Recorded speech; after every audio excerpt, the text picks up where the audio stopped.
kepada saudara kami, Bapak Jitro, kami mempersilahkan.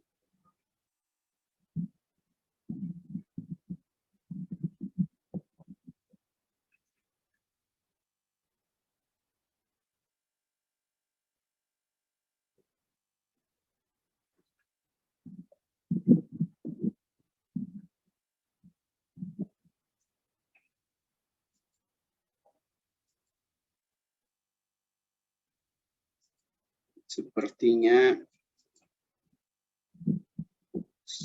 saudara Jitro ada masalah dengan koneksi ya. Tidak ada Pak Jitro Pak di tempat Zoom ini Pak. Iya, sepertinya koneksinya putus. Iya. Barusan saya lihat, tapi sekarang sudah tidak ada lagi. Jadi masalah koneksi sepertinya memang. Iya. Shalom, selamat malam. Puji syukur Tuhan. Haleluya. Selamat bergabung. Kepada Pak Jitro kami mempersilahkan, silahkan Pak Jitro memberkati kita dengan firman Tuhan. Baik, terima kasih banyak waktunya Pak Mano, Pak Aranggi, Ibu Titin, kemudian Ibu yang berdoa untuk kebenaran firman Tuhan. Terima kasih banyak untuk doanya, terima kasih untuk waktunya. Jadi tadi pagi Pak Mano menghubungi saya untuk mengambil kesempatan berharga ini untuk menyampaikan kebenaran firman Tuhan pada malam hari ini. Iya, jadi mohon maaf tadi ketika berdoa jaringannya sempat terganggu sehingga saya agak tidak nyambung. Tapi mudah-mudahan sekarang bisa terdengar suara saya dengan jelas. Ya, saya minta tolong konfirmasinya apakah bisa mendengar suara saya. Bisa Pak, bisa. Jelas. Jelas sekali, jelas, clear. Bisa Kak. Pak. Puji Tuhan, terima kasih. Ya,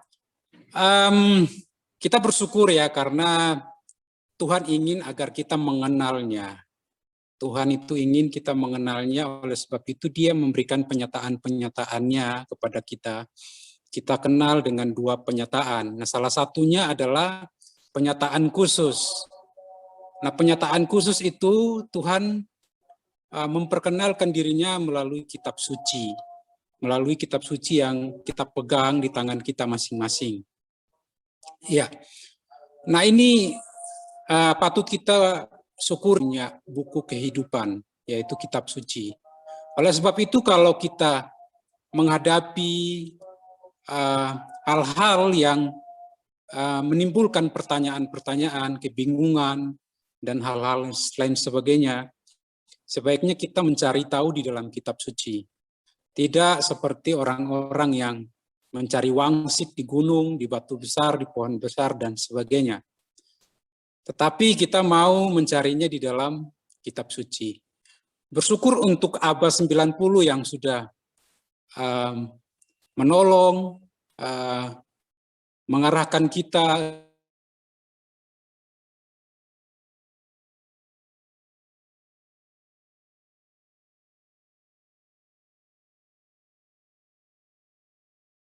agak lupa ya. Ya, kita bersyukur. Nah, oleh sebab itu melalui cara ini saya berharap kita semakin bertumbuh ke arah Kristus. Dan melaluinya juga kita mulai dengan sebuah kehidupan yang semakin mengalami Tuhan. Semakin mengalami Tuhan melalui kehidupan kita yang dibuktikan melalui karya yang lebih besar. Karya yang lebih besar yang sebagaimana dikatakan di dalam kitab Injil Yohanes pasal 15 ayat 1 sampai ayat yang ke-11. Nah, kebenaran firman Tuhan ini yang saya pilih untuk kita baca dan kita renungkan bersama-sama pada malam hari ini. Saya harap Bapak Ibu Saudara-saudara sudah bisa menemukan teks ini dari kitab Injil Yohanes pasal 15 ayat 1 sampai ayat yang ke-11. Ya, saya akan membaca ayat 1 sampai ayat yang ke-6. Kemudian saya mau minta tolong Pak Aranggi untuk membaca ayat 7 sampai ayat yang ke-11. Dari kitab Injil Yohanes pasal 15 ayat 1 sampai 11. Demikian bunyi firman Tuhan.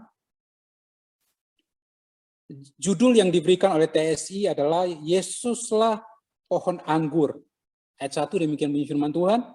Lalu Yesus berkata kepada kami murid-muridnya, Aku seperti pohon anggur yang benar-benar menghasilkan buah sesuai dengan kehendak Allah, dan Bapakku seperti petani yang merawat pohon anggur itu. Dia memangkas setiap cabangku yang tidak menghasilkan buah, dan dia mengurangi daun pada setiap cabang yang sedang berbuah, supaya buahnya bertambah banyak lagi. Kalian masing-masing memang sudah siap untuk berbuah karena ajaran yang kuberikan kepadamu. Hendaklah kamu hidup bersatu dengan aku, dan aku pun akan tetap hidup bersatu denganmu. Sama seperti cabang tidak bisa berbuah kalau hidup berpisah dari pohonnya. Begitu juga dengan kamu. Kalau kamu tidak hidup bersatu dengan aku, kamu tidak akan bisa berbuah. Ayat 5, Aku memang seperti pohon anggur, dan kamu seperti cabang-cabangku. Kalau kamu tetap hidup bersatu dengan aku, dan aku tetap hidup bersatu dengan kamu, maka kamu akan menghasilkan banyak buah.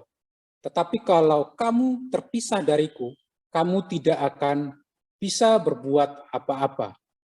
Setiap orang yang hidupnya terpisah dariku, sama seperti cabang-cabang pohon yang dibuang keluar dan menjadi kering.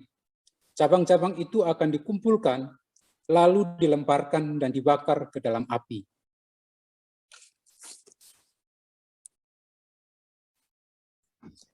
Ayat 7, kalau kamu tetap hidup bersatu dengan aku, dan ajaranku hidup di dalam hatimu, kamu boleh minta apa saja yang kamu perlukan, maka hal itu akan diberikan kepadamu. Bapakku akan dimuliakan apabila kamu menghasilkan banyak buah. Hal itu juga menunjukkan bahwa kamu benar-benar muridku. Seperti Bapa selalu mengasihi aku, begitu juga aku selalu mengasihi kamu. Hendaklah kamu terus hidup sebagai orang yang aku kasihi. Tetaplah taat kepada perintah-perintahku, aku juga akan tetap mengasihi kamu.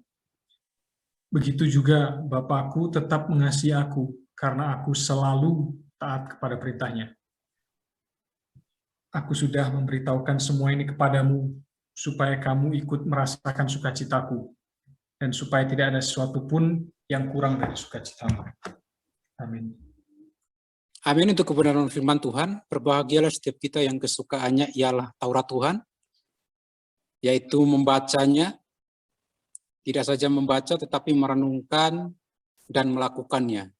Jadi memang kelihatannya simpel ya, kalau mau bahagia, baca firman, renungkan dan lakukan itu. Nah, teks yang kita baca tadi, kita perhatikan, saya kira yang menjadi tujuannya di ayat 11. Di sana dikatakan bahwa semua yang Kristus katakan dari ayat 1 sampai ayat 10, supaya apa? Supaya sukacita kita menjadi penuh. Saya kira bahwa sukacita kita adalah di dalam Kristus. Jadi kalau kita tidak lulus, kita terlambat lulus dalam satu ujian, saya kira itu bukan menjadi patokan kita untuk tetap bersukacita, tetapi sukacita kita adalah di dalam Kristus. Nah, memang teks ini mengenai pokok anggur adalah penegasannya. Penegasan agung dari Yesus Kristus. Penegasan agung dari Yesus Kristus bahwa Dia adalah pokok anggur yang benar. Nah, ini perlu dipandang dengan latar belakang pengertian PL. Pokok anggur ini perlu dipandang dengan latar belakang pengertian PL, bahwa di sana ditunjukkan pokok anggur, ya, ini berbicara tentang Israel, atau sebagai pokok anggur atau sebagai kebun anggur. Kalau kita melihat di dalam Yeremia pasal 5 ayat 1 sampai 7, Yeskiel 5 ayat 1 sampai 8, Yeskiel 19 ayat 10 sampai 14, Mazmur 80 ayat 9 sampai 17. Ya kan, tetapi Yesus menggambarkan dirinya sebagai pokok anggur yang benar. Yesus menggambarkan dirinya sebagai pokok anggur yang benar. Tetapi bisa jadi bahwa Yesus ingin menyatakan mengenai Israel sebagai pokok anggur dan kebun anggur adalah sebuah bayangan kepada Kristus. Sebuah bayangan kepada Kristus.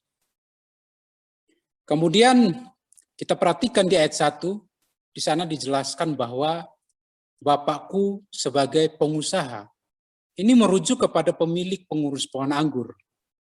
Kalau kita perhatikan di ayat 1, lalu Yesus berkata kepada kami murid-muridnya, aku seperti pokok anggur, aku seperti pohon anggur yang benar, menghasilkan buah sesuai dengan kehendak Allah, dan Bapakku seperti petani yang merawat pohon anggur itu.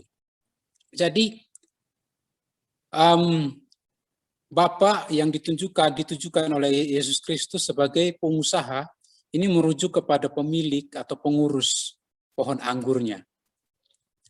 Nah, dalam teks yang baru saja kita baca dalam Yohanes pasal 15 ayat 1 sampai 8, Bapa maupun Kristus, ya, Bapa maupun Kristus, mereka menghendaki agar setiap kita berbuah banyak atau menghasilkan karya-karya yang lebih besar.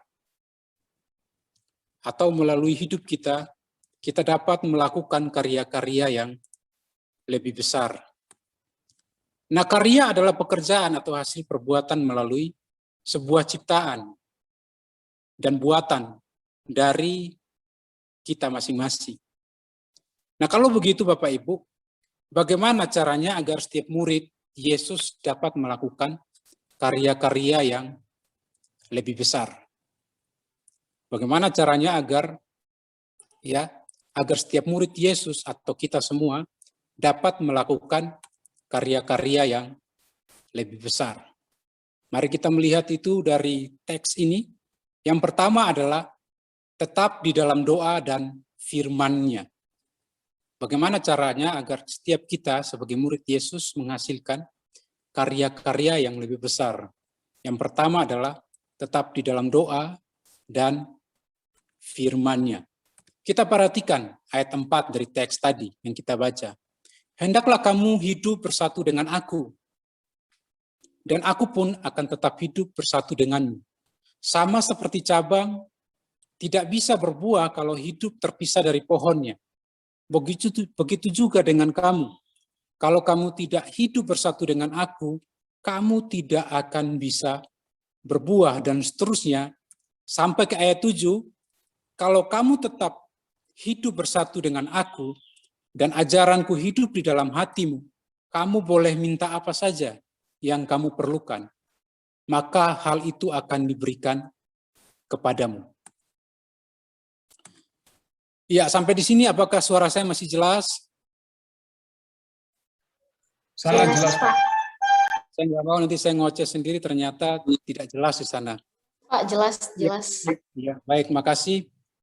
Nah, sudah jelas dari teks yang kita lihat tadi bahwa melalui gambaran yang diberikan oleh Yesus Kristus mengenai siapa itu pokok anggur dan siapa itu ranting. Sudah jelas ya. Siapa itu pokok anggur atau pohon anggur yang menjadi ranting. Saya kira itu sudah jelas. Kita tidak perlu mendalaminya lebih dalam, tetapi saya kira sudah menjadi jelas di sana bahwa siapa yang menjadi pohon anggur atau pokok anggur dan siapa yang adalah ranting. Nah, ini menjelaskan tentang prinsip ketergantungan yang mutlak dari setiap kita kepada Kristus. Ini menjelaskan apa? Menjelaskan tentang adanya prinsip ketergantungan yang mutlak dari setiap kita kepada Kristus. Perhatikan, kita sangat bergantung kepada Kristus. Dan ketergantungan ini adalah sesuatu yang mutlak. Perhatikan apa yang dikatakan oleh Yesus Kristus bahwa Dia adalah pokok anggur dan kita adalah ranting-rantingnya. Kita tidak dapat melakukan apa-apa, kita tidak akan menghasilkan karya-karya yang lebih besar kalau tidak tinggal pada pokok anggur atau tidak tinggal pada pohon anggur. Ya kan? Oleh sebab itu bisa kita perhatikan, ya, kita bisa perhatikan bahwa yang tidak tinggal di dalam Dia akan dibuang keluar. Seperti yang dijelaskan di ayat 2. Oleh sebab itu ini sangat penting bahwa kita tidak dapat melakukan apa-apa kalau di luar Kristus. Kita mesti tetap tinggal di dalam Kristus.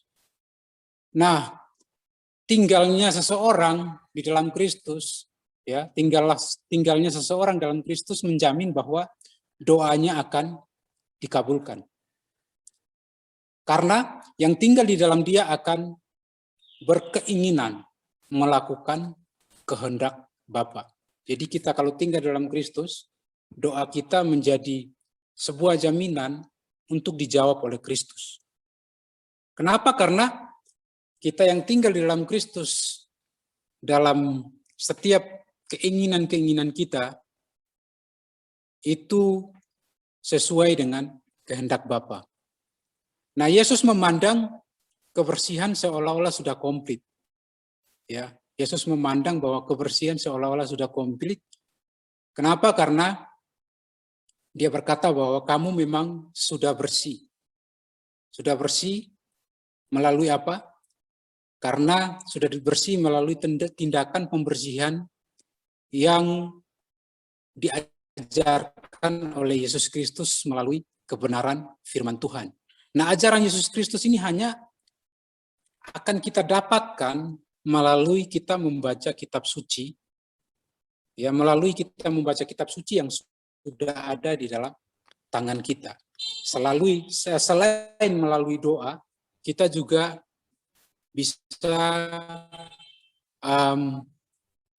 mengalami Tuhan melalui membaca kitab suci.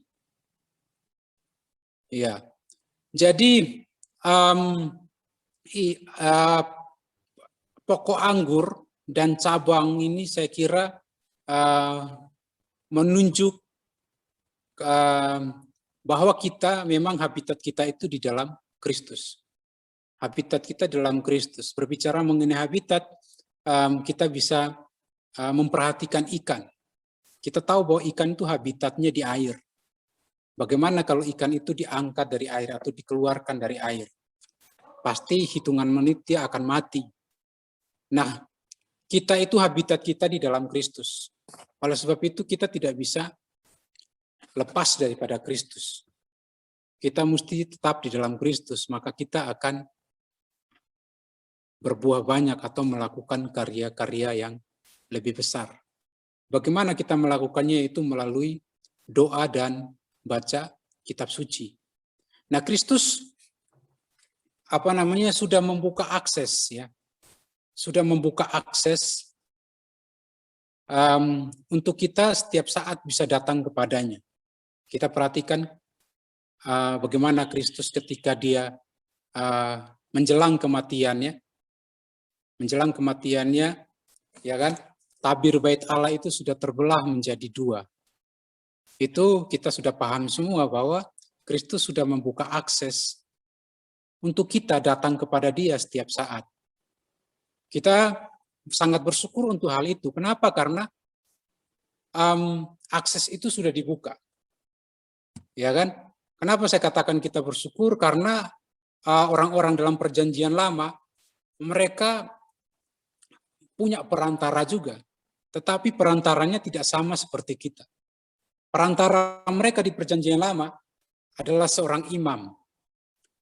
Seorang imam itu menjadi perantara mereka setiap tahun 1 kali. Berbeda dengan Kristus. Dia duduk di sebelah kanan Allah selama-lamanya. Dia duduk di sebelah kanan Allah selama-lamanya. Dia menjadi perantara kita di sana. Di perjanjian lama, imam sebelum masuk ke dalam ruang Maha Kudus sebagai perantara orang-orang perjanjian lama dengan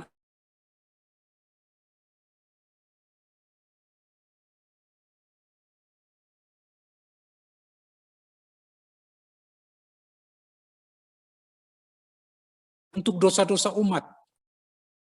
Ya kan? Tapi sekarang kita bersyukur. Kenapa? Karena kita punya perantara yang sempurna.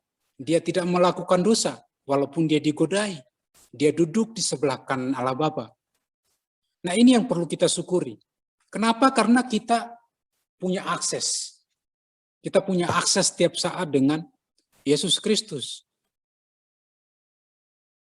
Nah, selain itu juga kita bersyukur, ya kan? Kenapa? Karena dia sudah memberikan penyataannya, dia sudah memperkenalkan dirinya melalui kitab suci yang kita pegang di tangan kita masing-masing. Oleh sebab itu kita mesti membaca dan merenungkan, bahkan melakukannya.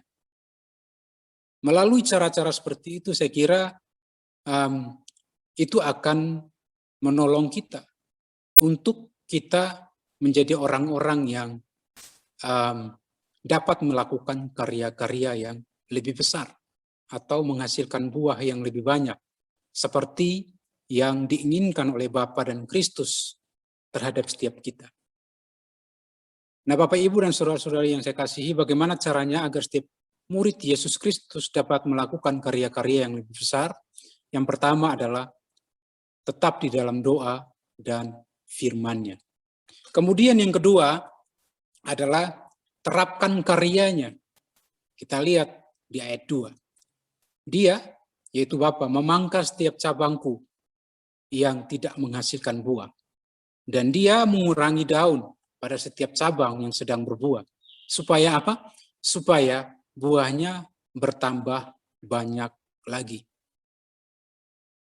Dia ingin agar kita berbuah banyak. Oleh sebab itu, dia sendiri memberikan teladan bagi kita. Teladan itu yang mesti kita terapkan dalam kehidupan kita. Nah, Bapak Ibu, kalau perhatikan di dalam teks yang sudah kita baca tadi, di bawah halaman yang kita kita baca tadi, ada catatan kaki di sana. Catatan kaki di sana saya mau membaca dari hasil setelah tutup kurung. Hasil dan bukti Roh Kudus terlibat dalam hidup kita yang disebut di dalam Galatia pasal 5 ayat 22 sampai 23. Lihat juga di Efesus pasal 5 ayat 9, Ibrani pasal 12 ayat 11, Yakobus pasal 3 ayat 18. Panen gandum rohani, yaitu memenangkan jiwa-jiwa. Yaitu memenangkan jiwa-jiwa supaya hidup mereka juga diubahkan dan mereka memperoleh keselamatan yang selama-lamanya. Seperti yang Yesus jelaskan dalam Yohanes pasal 4, Yohanes pasal 15. Yesus menyerahkan dirinya untuk hal itu seperti yang dinyatakan dalam Yohanes pasal 12 ayat 24. Jadi Yesus menyerahkan dirinya untuk hal itu juga. Saya kira ini yang menjadi hati dari Yesus Kristus. Apa yang menjadi hati dari Yesus Kristus? Dia ingin supaya banyak orang menjadi diselamatkan. Banyak orang menjadi diselamatkan dari setiap bangsa, suku, bahasa, kaum. Semuanya akan menjadi diselamatkan. Berdiri di depan takhta Anak Domba dan memuliakan Kristus. Nah, itu yang menjadi hatinya. Nah, ini yang perlu kita perhatikan. Oleh sebab itu ketika dia bersama-sama dengan murid-muridnya, kita bisa lihat dalam Yohanes pasal 14 ayat 12, ketika dia berkata kepada murid-muridnya bahwa dia sebentar lagi akan meninggalkan mereka, kemudian dia berkata bahwa jalan yang dia lalui untuk pergi meninggalkan mereka itu adalah jalan yang tidak bisa mereka lalui saat ini. Lalu Thomas bertanya, tunjukkanlah jalan itu kepada kami. Lalu Kristus berkata kepada Filipus, kepada murid-muridnya saat itu, bahwa jalan itu belum saatnya untuk Anda, maksudnya kita lalui saat ini. Lalu Thomas lalu Yesus Kristus berkata bahwa jalan yang dia pergi itu adalah pergi kepada Bapa. Dan dari sana dia akan kembali lagi untuk membawa kita ke sana. Di mana dia berada, kita pun berada di sana. Lalu Thomas berkata, tunjukkanlah Bapa itu kepada kami. Lalu Yesus menjawab Thomas, gimana ini, masa selama ini Anda atau kalian sudah bersama-sama dengan saya masih bertanya tentang Bapa itu? Tapi perhatikan, di ayat 12. Di ayat 12 di pasal 14 Yohanes itu, Yesus berkata bahwa barang siapa percaya kepadaku, ia akan melakukan juga pekerjaan-pekerjaan yang aku lakukan. Lalu frase selanjutnya berkata, bahkan pekerjaan-pekerjaan yang lebih besar lagi daripada itu. Perhatikan, barang siapa saja berarti yang percaya kepada Kristus, dia akan melakukan juga pekerjaan-pekerjaan yang Yesus Kristus lakukan. Pertanyaannya adalah, pekerjaan yang mana? Apakah pekerjaan Yesus mencelikan mata orang yang sudah buta sejak lahir? Atau mengusir roh-roh jahat? Menyembuhkan orang sakit kusta? Atau membangkitkan Lazarus yang sudah mati 4 hari? Apakah pekerjaan itu yang Yesus maksudkan? Lalu dijelaskan selanjutnya bahwa siapa saja yang percaya kepada dia akan melakukan pekerjaan yang lebih besar daripada itu. Wow, menarik ya. Kalau begitu kita bertanya, pekerjaan yang lebih besar lagi itu apa? Apakah membangkitkan orang mati? Saya kira tidak. Karena itu bukan menjadi hati Kristus. Hati Kristus adalah setiap orang dari segala bangsa, suku, kaum, dan bahasa diselamatkan. Itu yang menjadi hati Kristus. Oleh sebab itu, dia turun ke dunia. Dia turun ke dunia. Perhatikan catatan kaki dari TSI yang kita baca tadi.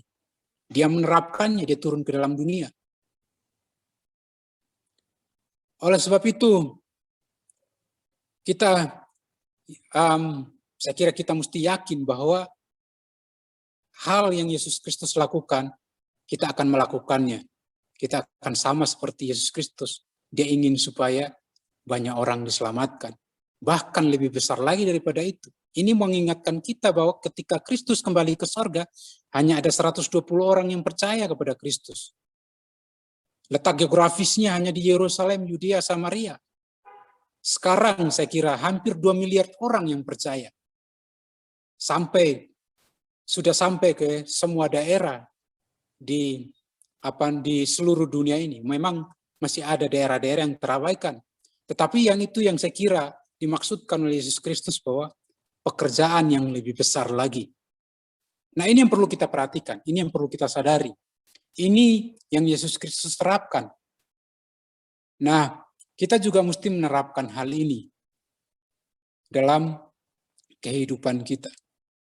Kita mesti terapkan karyanya ini agar melalui hidup kita menjadi orang-orang yang menghasilkan buah yang lebih banyak atau menghasilkan karya-karya yang lebih besar. Kemudian yang ketiga, Bapak Ibu, kita mesti taati perintahnya. Kita mesti taati perintahnya. Kita perhatikan ya. Bapakku akan dimuliakan apabila kamu menghasilkan banyak buah itu. Menghasilkan banyak buah. Hal itu juga menunjukkan bahwa kamu benar-benar muridku. Ya kan? Bapa dipermuliakan apabila kita menghasilkan banyak buah. Hal itu menunjukkan bahwa kita atau kamu, di sini dipakai kata kamu atau kita, benar-benar menjadi murid Tuhan. Nah, kita mesti taati perintahnya. Apa yang menjadi perintahnya? Saya kira sesuai dengan hatinya. ya kan? Sesuai dengan hatinya, yaitu penyelamatan setiap orang dari setiap suku, kaum, suku, dan bahasa. Itu yang kita pahami tentang hatinya, sehingga saya kira dia juga memerintahkan kita untuk melakukan hal itu. Kita perhatikan visi besarnya, yaitu hatinya supaya semua orang diselamatkan. Kemudian hatinya juga ingin melibatkan kita untuk terlibat dalam menyelesaikan isi hatinya. Dia memberikan perintah kepada kita agar melalui hidup kita, kita juga dilibatkan melakukan karya-karya yang lebih besar atau menghasilkan buah yang lebih banyak. Saya kira ini juga yang menjadi amanatnya, amanat agungnya. Sudah menjadi ayat yang sangat familiar di dalam Matius pasal 28 ayat 16 sampai ayat yang ke-20. Ya kan? Karena itu pergilah jadikan semua bangsa muridku. Karena itu pergilah jadikan semua bangsa muridku. Baptislah mereka yang percaya. Ajarlah mereka melakukan segala sesuatu yang kuperintahkan kepadamu. Dan ketahuilah aku menyertai kamu sampai selama-lamanya. Ketika Kristus pergi ke sorga, dia tidak meninggalkan apa-apa. Dia hanya meninggalkan amanah itu untuk kita lakukan. Ini menunjukkan bahwa dia selain isi hatinya ingin menyelamatkan banyak orang, dia juga dalam hatinya ingin melibatkan kita untuk terlibat dalam visi besarnya ini. Oleh sebab itu dia meninggalkan amanatnya ini.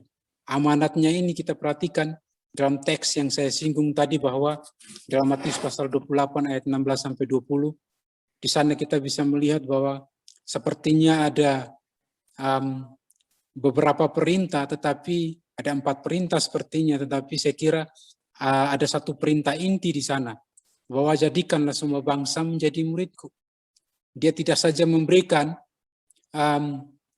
perintah itu atau perintah inti, satu perintah itu inti yaitu menjadikan semua bangsa muridnya, tetapi dia memberikan wewenang kepada kita. Perhatikan, sebelum dia mendekat, dia mengatakan hal itu, dia mendekati murid-muridnya dan dia berkata bahwa segala kuasa di sorga dan di bumi sudah diberikan kepadaku. Oleh sebab itu pergilah jadikanlah semua bangsa muridku. Perhatikan, kuasa di sorga dan di bumi. Oleh karena itu, pergilah jadikanlah semua bangsa muridku. Kita menerima perintah ini atas wewenang Kristus. Wewenang Kristus yang memegang kuasa di sorga dan di bumi. Lalu di ayat 20 dia berkata bahwa dia menyertai kita sampai selama-lamanya. Selain wewenang itu, dia juga memberikan penyertaan kepada kita setiap saat. Kita tidak pergi sendiri untuk menghasilkan buah. Kita pergi dengan tugas yang jelas juga, bahwa kita pergi, kalau pergi menyampaikan kabar baik, ada yang percaya, lalu kita membaptisnya, kita membaptisnya, lalu memuridkannya atau mengajarinya. Ada tugas yang jelas, kita mesti pergi. Lalu baptis dan ajar. Saya kira semua jelas, tidak ada yang tidak jelas. Nah, itu menunjukkan bahwa apabila kita memiliki hati yang sama seperti hatinya Kristus, maka kita akan mempermuliakan Tuhan atau mempermuliakan Kristus, mempermuliakan Bapa. Dan dengan demikian juga kita menjadi murid Kristus. Lalu di selanjutnya kalau kita perhatikan di teks yang kita baca di ayat 12 dan seterusnya, Yesus mulai mengalihkan pembicaraan sepertinya masuk dalam sebuah topik yang baru. Dia menjelaskan tentang kasih dari Bapa kepada Kristus. Kita perhatikan di sana bahwa menjadi pola kasih Kristus kepada setiap kita sebagai murid-muridnya.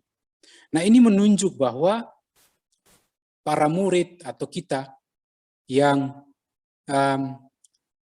kita pergi untuk mentaati perintahnya, tidaklah ditinggalkan dengan sebuah pola yang tidak jelas, tetapi kita ditinggalkan dengan pola yang sangat jelas. Sebagaimana Bapa mengasihi Kristus, itu menjadi pola Kristus mengasihi kita juga. Nah, Bapak Ibu yang saya kasih dalam Tuhan Yesus Kristus, melalui kebenaran firman Tuhan yang kita baca dalam Yohanes pasal 15 ayat 1 sampai ayat 11 tadi, kita tahu bagaimana caranya agar setiap kita yang menjadi murid Kristus dapat melakukan karya-karya yang lebih besar atau menghasilkan buah yang lebih besar. Saya kira adalah yang pertama, kita mesti tetap tinggal di dalam doa dan firman-Nya.